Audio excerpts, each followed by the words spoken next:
people who stayed. Tonight I'm going to be responding to the claim that the glass ceiling exists. And the first secondary claim made by my opponent was that the gender gap is evidence that the glass ceiling exists. He begins his argument by quoting the Equal Pay Act, which was adopted 55 years ago in 1963. I think that this was a mistaken reasoning because the act can only support the claim that the glass ceiling existed in 1963 or maybe in the 1970s. It cannot support the claim that it exists today because it was obviously implemented and it ensures equality in pay today.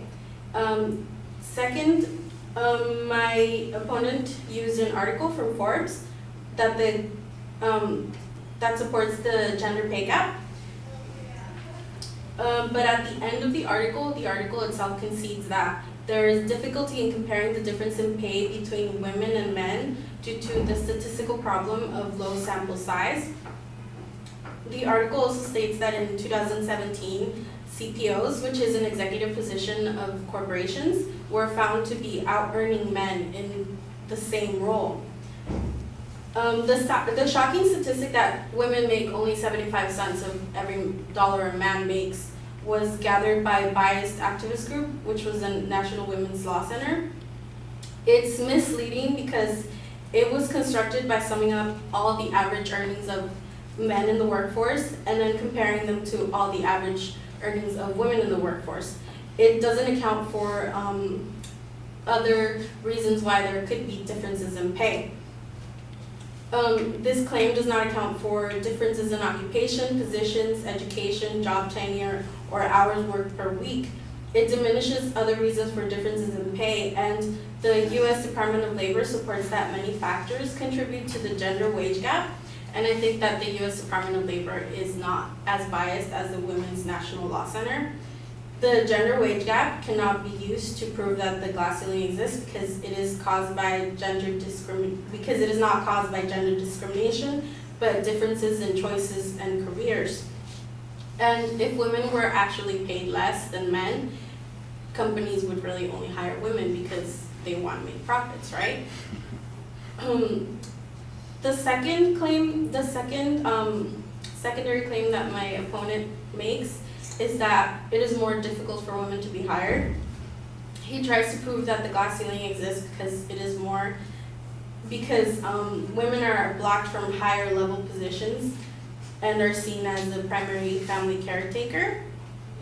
In recent years, however, the Center for American Progress has reported that 42% of mothers were sole primary breadwinners, bringing in at least half of the family earnings.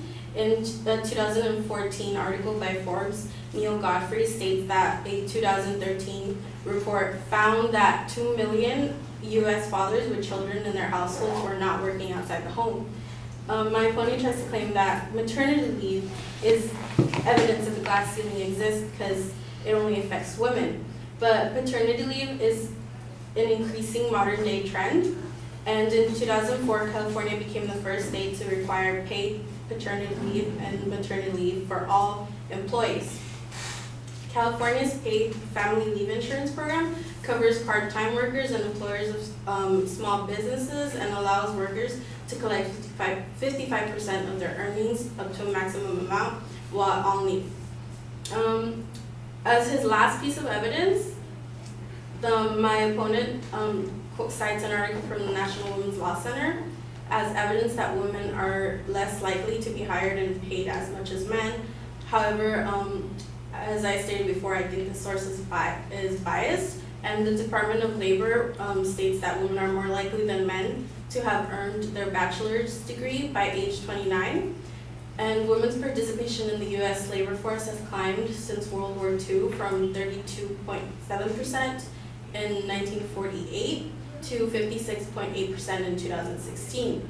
The portion of women with college degrees in the labor force has almost quadrupled since 1970, and more than 40% of women in the labor force had college degrees in 2016, compared to 11% in 1970.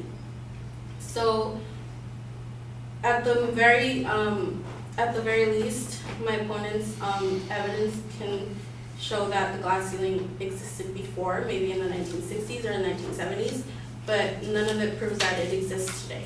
Thank you.